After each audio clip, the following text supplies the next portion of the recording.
sareteh kudu bae disisimbut. Tukangan imah Nini aya kebon kawilang legana. Eta bae tangkal cauna ge mani aya kana welas dapurna.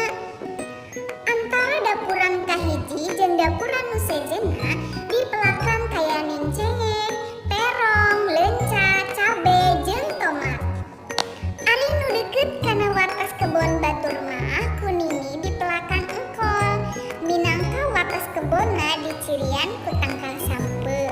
Kabeneran basa Gali jeung Asih ngadon perek di imah Nini tea, pepelakan nu aya di kebon Nini keur memejeuna leubeut baruahan. Urang mundur daun sampe gerayu, ceuk Ninina ka Asih jeung Gali. Mekel wadah deui bari sakalian ngalah cengek, leunca, tomat, jeung surawung.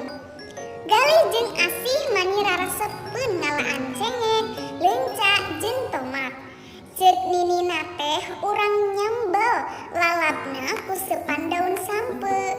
Urang ngagoreng lauk asin deui nya. Gali jeung Asih mani baretaheun perek di imah Ninina teh.